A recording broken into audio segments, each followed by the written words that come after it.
Bisa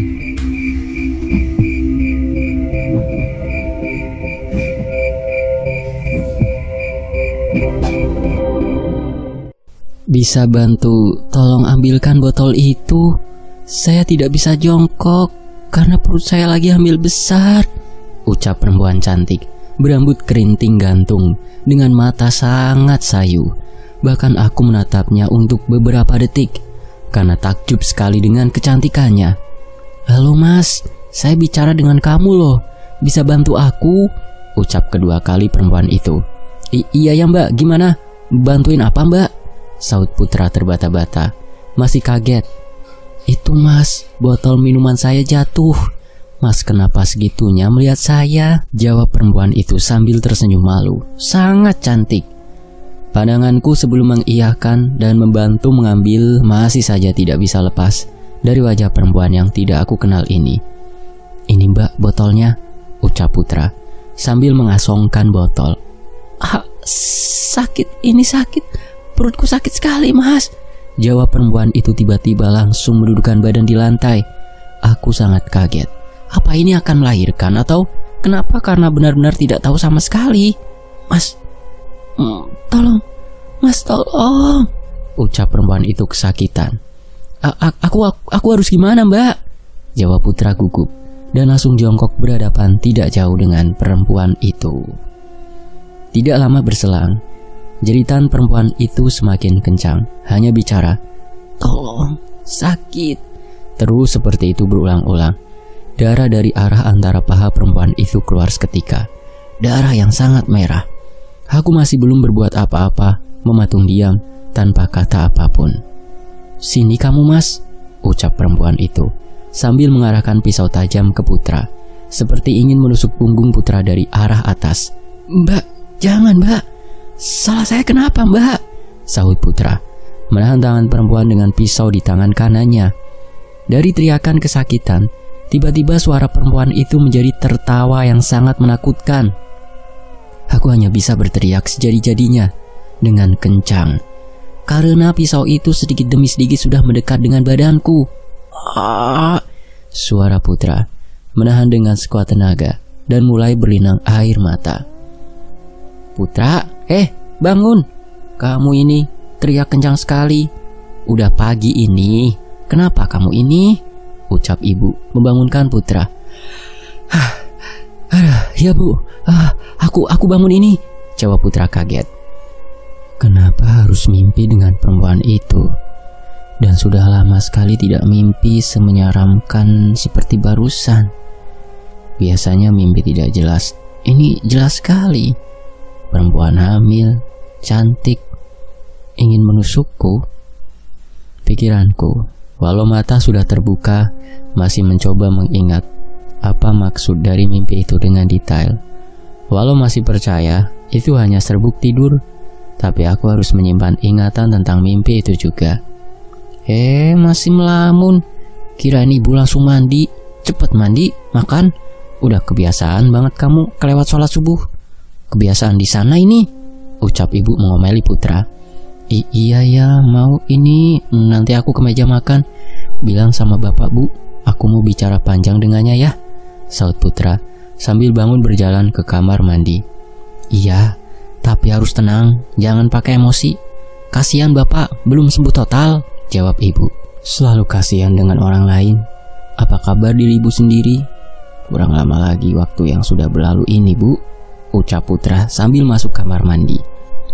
Aku tahu ibu tidak akan pernah mau berdebat denganku soal perasaan yang dia pendam selama ini. Walau aku tidak berusaha memahami urusan mereka antara istri dan suami, aku hanya anak yang tidak bisa bersandiwara dengan waktu yang sudah cukup lama. Selesai mandi, langsung aku menuju tempat makan. Dari kejauhan sudah duduk bapak yang saling berhadapan dengan ibu posisi duduknya, dan juga adik cantik aku, Rini, yang kelihatan sangat cantik. Aku hanya tersenyum dan bicara dalam hati. Apa harus menunggu ada masalah sehingga bisa duduk seperti itu? Hei, kamu cantik sekali. Mau kemana sih ucap Putra iseng sambil mengelus rambut Rini. Ih bu, lihat tuh. Dia udah mulai genit sama cewek. Udah berapa banyak cewek yang kamu gituin kak? Tanya Rini sambil ketawa. Udah Put, ayo duduk sama kita makan. Baca doa seperti biasa, ucap ibu. Seperti biasa itu ucap ibu, yang sangat lucu saat mendengar. Seperti biasa itu sering ini makan seperti jarang sekali. Berapa tahun yang lalu mungkin.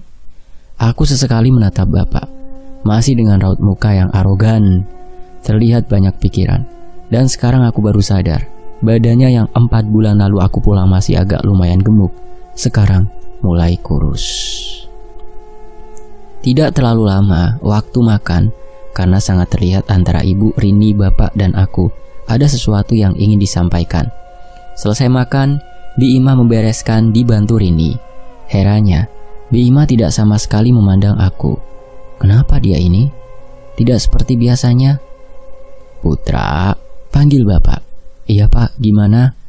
Sebelum bapak bicara, mau bagaimanapun kekesalan aku pada bapak, aku sekarang sudah dewasa dan sedang belajar semakin dewasa.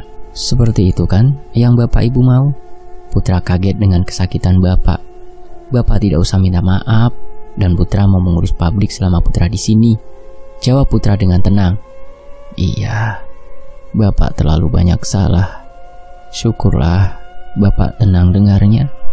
Segala apapun, tanya saja sama Mang Ujang di sana. Lagian barusan pagi sekali Mang Ujang kesini dan udah bicara sama bapak soal itu.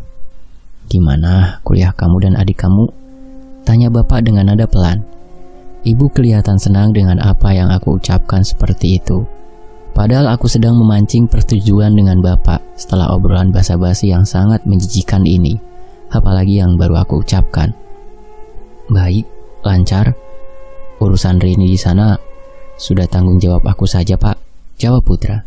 Ya sudah, ibu sama Rini mau ke pasar, Bi Imah ikut juga. Jam berapapun hari ini, kamu ke pabrik saja. Itu motor lama kamu benerin dulu ke bengkel, biar buat sehari-hari di sini, sahut ibu. Tidak lama setelah aku mengiyakan omongan ibu, bapak langsung bangkit berjalan menuju teras samping yang sudah biasa dia gunakan setiap pagi diam duduk di situ. Aku tahu betul, itu bukan bapak yang aku tahu. Bicara seadanya dan sok-sokan tenang, padahal raut wajah tidak bisa menutupi kekhawatiran bapak pada kondisi seperti ini. Untungnya, seisi rumah sekarang hanya aku dan bapak. Sudah lama aku menunggu momen seperti ini. Aku lihat dari kejauhan ke arah bapak duduk. Tidak ada rokok di mejanya. Apa dia sudah berhenti? Mungkin saja. Atau apa sedang sakit saja? Setelah mengambil rokok ke dalam kamar, aku berjalan menemui bapak ke teras. Rokok sudah aku nyalakan dan ini pertama kali aku berani di hadapan bapak merokok. Hari yang cerah, udaranya segar. Tapi sayang pak, ucap Putra sambil duduk di sebelah bapak. Bapak hanya menengok sebentar. Terlihat kaget anaknya ini berani menyapa. Sejak kapan kamu merokok? Jangan terlalu banyak. Tidak baik itu Put, jawab bapak singkat. Ibu tahu, Rini juga. Mulai merokok sejak aku kuliah saja pak. Kenapa memangnya? Tanya Putra. Tidak apa. Tumben kamu di depan ibu tadi dan Rini dan bapak bicara seperti itu. Ada apa? Tanya bapak. Bagus, ini awalan yang baik, pikirku. Tanpa aku yang terlebih dahulu bicara, bapak sudah paham dan bertanya padaku. Bapak tahu tentang kesepakatan atau perjanjian omongan lelaki? Tanya Putra. Lalu, jawab bapak singkat. Aku sudah memaafkan bapak dengan segala perbuatan bapak. Sekarang aku ingin bertanya, dan jawaban yang dipegang seorang lelaki, kata bapak dulu pernah bilang, yaitu omongannya. Benar kan pak? Bapak pernah bilang begitu? Tanya Putra. Iya, benar.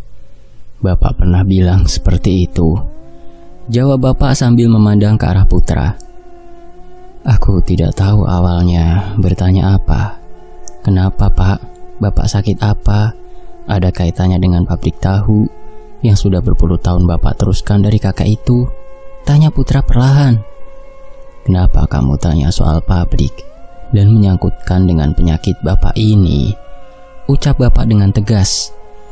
Aku hanya bertanya, lagian apa salahnya bapak bilang? Lagian untuk kesembuhan Bapak tidak ada salahnya kan? Ayolah Pak, anggap aku dewasa untuk mengetahui semuanya Pak, sahut Putra. Kamu jangan mengada-ada Put. Bapak baik-baik saja. Lagian tidak ada sama sekali urusannya dengan pabrik itu. Tugas kamu cuma bantu Bapak urus sementara sampai Bapak sembuh total. Lagian selanjutnya, pabrik itu kamu yang urus setelah Bapak, ucap Bapak dengan nada tegas.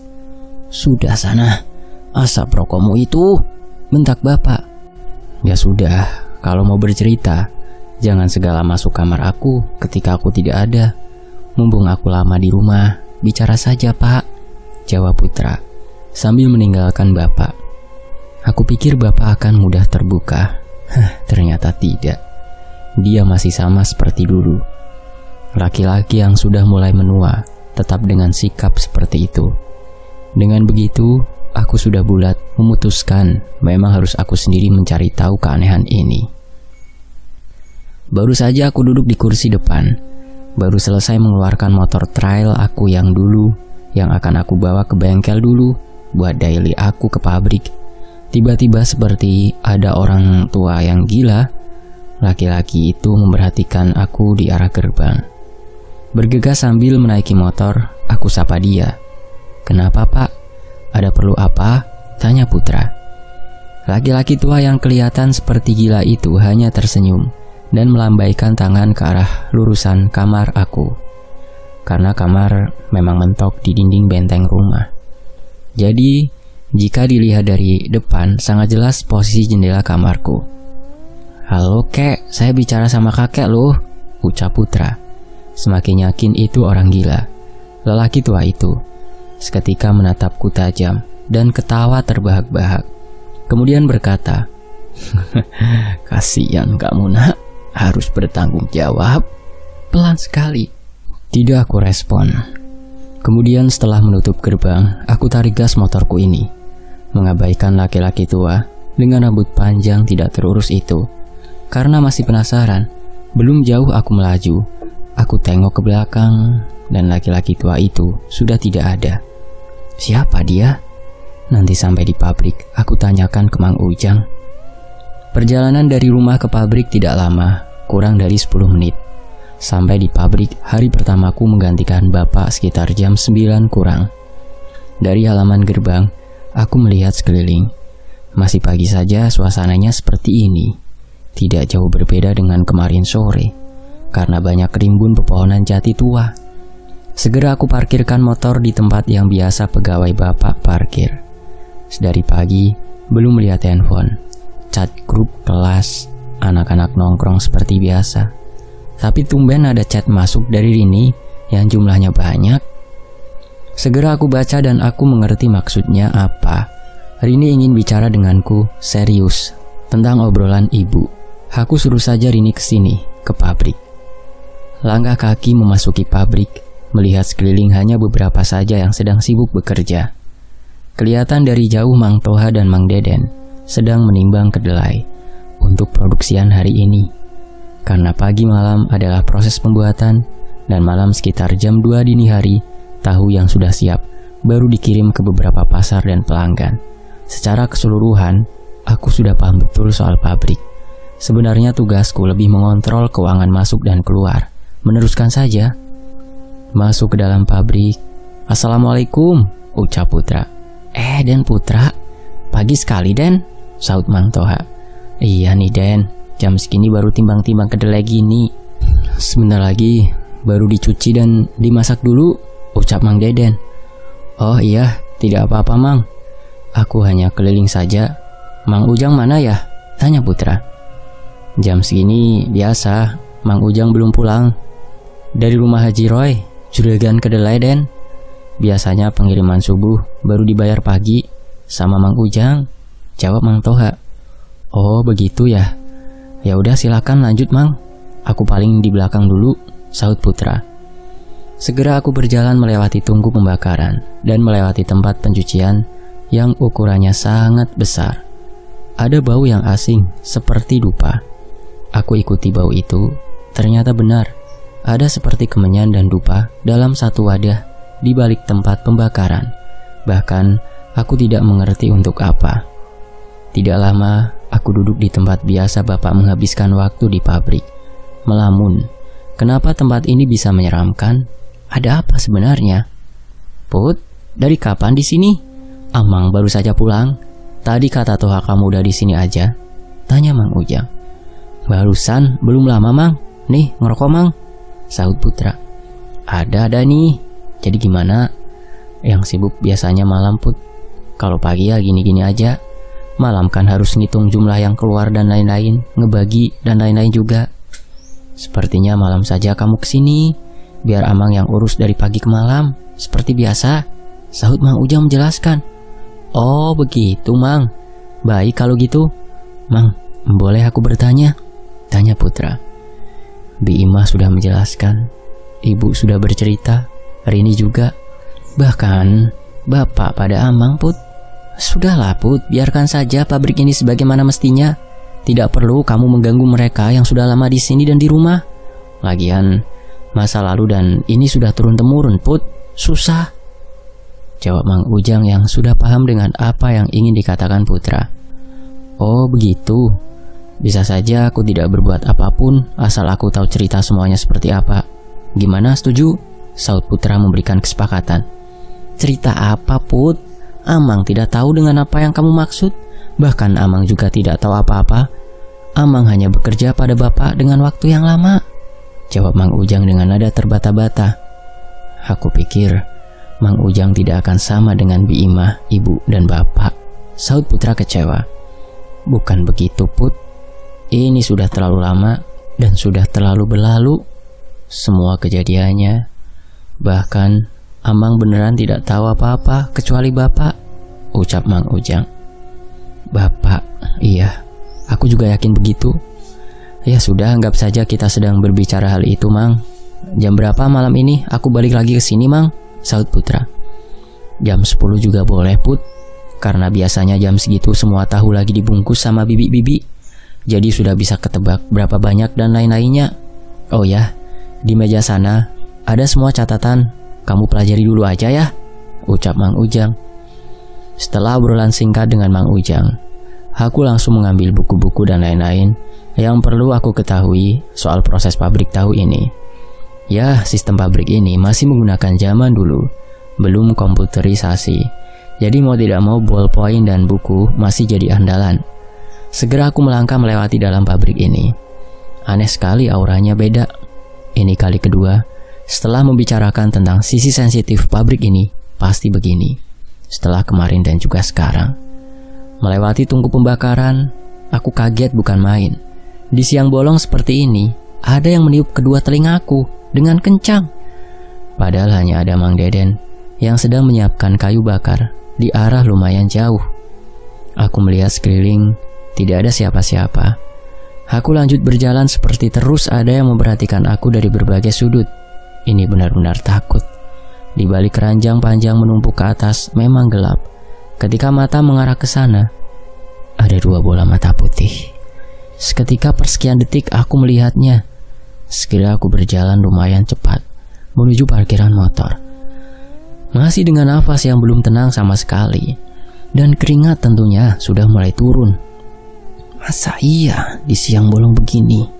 Apa karena aku tadi membahas hal yang sama dengan kemarin? Aku segera pulang menuju rumah. Bi Imah tetap saja sikapnya beda padaku. Rin, ucap Putra mengetuk pintu kamar ini. Iya kak, buka aja, jawab Rini. Kakak baru saja pulang dari pabrik. Dan lagi-lagi banyak hal aneh loh Rin, ucap Putra menjelaskan. Gini kak, ibu banyak cerita padaku soal pabrik dan segala keangkerannya, jawab Rini. Terus kenapa ibu tidak cerita pada kakak? Sahut Putra. Kakak bukan orang yang bisa diajak kompromi kak seperti aku. Harusnya untuk dapat mengobrol banyak, kita kadang harus pura-pura setuju. Jangan kayak kakak yang selalu bersikukuh keras, ucap Rini menjelaskan. Lantas, ini urusannya dengan makhluk tak kasat mata Rin. Apa kakak salah pengen semuanya normal-normal saja tanpa harus mengalami keanehan semua ini? Sahut Putra. Tidak salah, tentu benar. Tapi ini semua ada kaitannya. karena ulah kakek kak pada semasa dia mulai mengembangkan pabrik ini setelah buyut meninggal, jawab Rini. Lalu apa yang bisa kakak perbuat? Tanya Putra. Sayangnya aku tidak tahu cerita selanjutnya kak. Intinya di bapak hanya yang meneruskan tradisi sesajen dan lain-lain. Kuncinya di bapak itu yang aku pahami kak, jawab Rini pelan-pelan. Aku hanya bisa berpikir dengan apa yang dikatakan Rini padaku. Memang benar, seharusnya aku jangan terlalu menunjukkan apapun, bersikap biasa saja. Saranku, nanti pasti kakak malam kesana lagi kan, ke pabrik? Tanya Rini. Kenapa kamu bisa tahu? Kakak kan belum cerita, jawab Putra. Ibu sudah kasih tahu aku tugas kakak di sana dan lain-lain. Saranku, coba deh kak, lebih peka dengan keadaan di sana. Mereka menunjukkan diri dan lain-lain, mungkin ada maksudnya. Ya, walau menakutkan. Siapa tahu jika petunjuk tidak bisa didapatkan dari mereka. Siapa tahu mereka yang gaib itu juga bisa jadi petunjuk, ucap Rini menjelaskan. Benar juga pemikiran Rini. Lagian demi kebaikan, lagi-lagi aku harus mengakui Rini lebih tenang menghadapi masalah seperti ini. Aku harusnya bisa, tapi ketika mengalami hal seperti itu, akal dan pikiran jernih kadang tidak bisa dikontrol, harus tenang mungkin. Setelah obrolan selesai, Rini melanjutkan aktivitasnya. Aku segera menuju ruang tengah karena sudah tidak terasa hari ini mulai siang sekali. Pikirku, tidur siang sebentar untuk nanti malam bisa menjadi solusi. Sore pertama di hari kedua kepulanganku, masalah satu persatu bermunculan. Aku tidak menyangka lambat laun berada di suatu masalah yang tidak aku inginkan sama sekali. Segala satu persatu isyarat belum bisa aku rangkum tentang apa sebenarnya yang akan terjadi dan kenapa keinginan tahu tentang misteri pabrik ini bukan semakin reda, malah semakin deras keinginan tahuanku. Tapi aku selalu percaya, good things are coming down the road, just don't stop walking. Ya, aku harus terus berjalan. Mungkin ini salah satu yang nantinya akan lebih mendewasakanku. Den, ini kopi sengaja Bibi buatkan buat Aden, saut Bi Ima. Iya Bi, makasih. Aku minta maaf soal kejadian kemarin malam di kamar. Jika Bibi tersinggung dengan sikap atau omongan aku, maaf ya Bi, ucap Putra. Harusnya Bibi yang bilang begitu. Bibi hanya tidak mau Aden ada dalam masalah apapun Den, saut Bi Ima. Aku ingat omongan Rini sebelum tidur siang barusan. Aku harus pintar memainkan peran. Tapi rasa bersalahku pada Bi Ima tulus. Makanya aku sampai meminta maaf. Tidak apa Bi, aku sudah tahu merasakan keanehan di pabrik tadi pagi. Malam ini aku mulai menjalankan tugas bapak dan lain-lain. Doakan saya ya Bi, ucap Putra dengan pelan. Bibi percaya Aden bisa. Tapi ingat pesan Bibi, tidak semuanya harus jelas pada suatu masalah. Ingat, meminta maaf jika salah, dan jangan merasa benar ketika salah, saut Bi Ima. Baik Bi, mau gimana pun, aku pasti mendengar pepatah Bibi. Bibi sudah seperti ibu aku, ucap Putra. Setelah itu Bibi kembali ke dapur. Sedari pagi setelah ibu berangkat ke pasar, aku belum melihatnya juga, sama dengan ayah. Batang per batang rokok aku nikmati di depan rumah dengan kopi yang Bi Ima buatkan untukku. Sedang menikmati langit yang mulai turun, akan berganti warna. Tiba-tiba Bi Ima berjalan melewatiku dan membuka gerbang. Siapa yang akan datang Bi? Teriak Putra. Ibu sama bapak Den, saut Bi Ima. Oh, jawab Putra. Dari mana mereka? Tumben sekali keluar. Bukannya bapak sedang sakit? Dasar aneh-aneh saja. Terlihat bapak keluar dari mobil dan ibu. Dari mana Pak? Tanya Putra. Ibu dari rumah teman, jenguk lagi sakit, jawab ibu. Bapak langsung berjalan dengan muka seperti banyak pikiran sekali. Berat wajahnya. Langkahnya tidak biasa. Ya, bapak sedang tidak baik-baik. Dan aku tahu, barusan ibu sudah berbohong padaku. Karena dari raut wajahnya terlihat masih cemas. Namun tidak aku pikirkan. Melihat jam di tanganku, jam 20.30. Segera aku mengambil jaket, memasukkan buku-buku catatan pabrik ke tas yang tadi aku bawa biar lebih gampang. "Mau kemana kamu?" tanya bapak ketika Putra melewati ruang tengah. "Pabrik, Pak," jawab Putra singkat. "Makasih ya, nak," jawab bapak singkat. Tumben bapak setenang itu. Jarang sekali ucapannya dengan nada tenang. Segera aku menuju pabrik. Tidak lama sampai di parkiran. Lebih penuh karena pekerja bapak lengkap, lebih dari 20 pekerja kalau jam-jam segini karena sedang sibuk-sibuknya. Aku tidak masuk ke jalan utama biasanya. Aku masuk lewat ruang pengemasan. Di sana ada Bi Emma, Bi Cucu, Lisa, Evi, dan ada perempuan tua yang sudah lama aku kenal sekali. Bahkan aku dulu suka diajak bermain ketika di sini. Ya, Bi Tarmi. "Hah? Aden pulang? Kapan pulang, Den?" ucapnya sambil mendekat padaku. "Baru, Bi. Baru lihat Bibi. Padahal pas pertama pulang, aku hampir ke sini. Tapi nggak lihat Bibi," tanya Putra sambil salam ke Bi Tarmi. "Aduh, Bibi sekarang sudah tua sekali, Den. Jadi kadang tidak kesini. Cuma kalau nggak kesini kasihan bapak, kurang tenaga. Lagian Bibi kan dari dulu gini-gini aja, Den, kerjanya," jawab Bi Tarmi. "Bi, sini," ajak Putra mengajak Bi Tarmi ke tempat biasa Putra duduk di belakang. Bi Tarmi mengikuti langkahku. Beberapa pegawai menyapaku yang belum tahu aku sekarang yang menggantikan peran ayah. Mang Ujang tidak lupa memberikan minum dan membawakan makanan yang terbuat dari singkong. "Ih, Den, Bibi masih banyak kerjaan," ucap Bi Tarmi. "Tidak apa-apa. Aku ingin ngobrol-ngobrol. Udah lama, Bi lo," jawab Putra. Gimana? Bibi seneng banget Aden bisa kesini. Pantesan dari kemarin semua pegawai bapak dapat gangguan aneh." "Iyalah, anak laki-lakinya sekarang sering kesini," ucap Bi Tarmi. "Maksudnya, Bi, aku nggak paham," tanya Putra.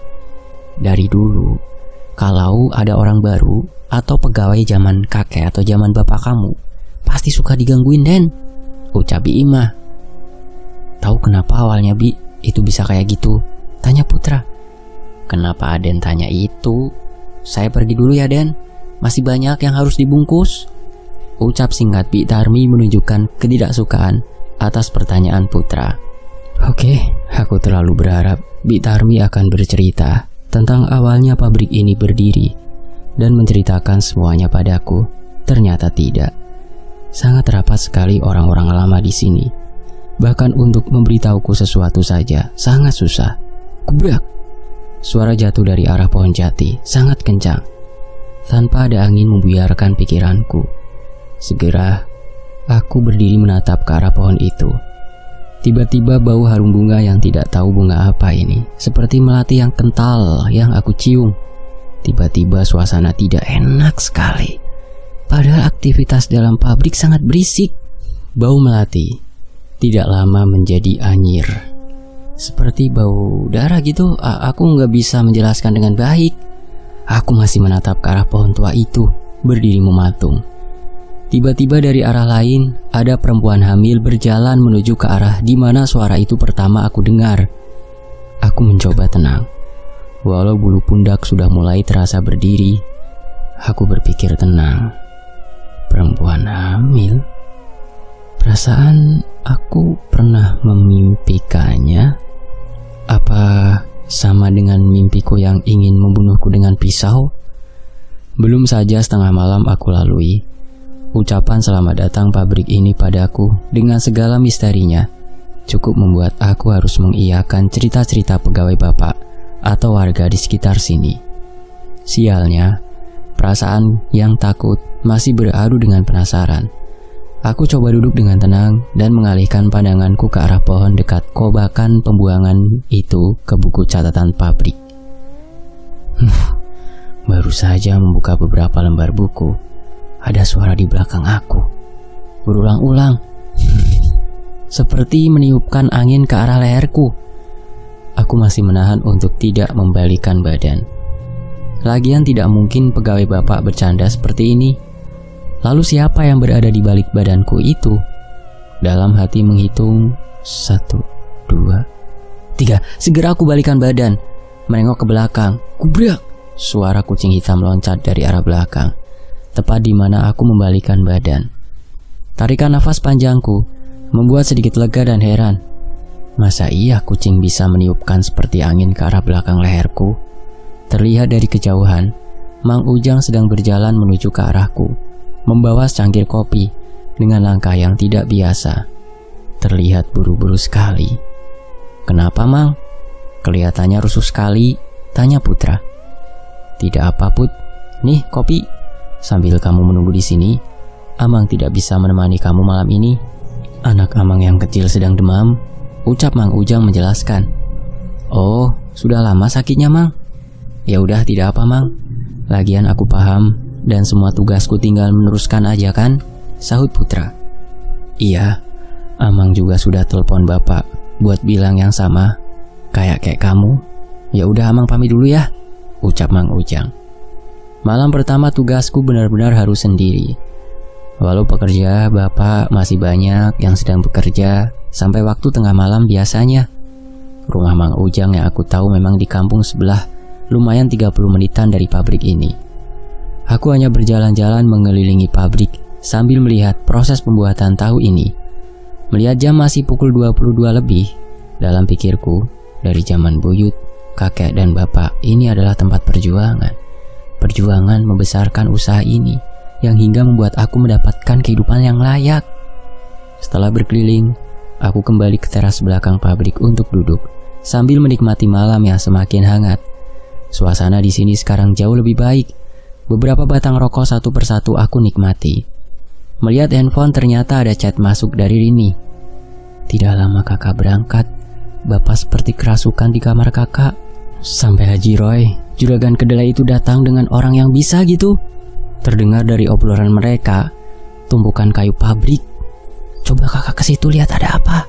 Dan satu lagi, kobakan belakang pabrik dan pohon jati kedua dari arah gerbang, Kak. Mereka bicara itu yang aku dengar." Bersambung. Apa yang akan dilakukan Putra di pabrik tahu untuk memenuhi rasa penasarannya? Cari tahu di bagian berikutnya. Saya pamit. Wassalamualaikum. Demikianlah sebuah kisah dari Quartipin. Terima kasih teman-teman. Saya pamit. Wassalamualaikum.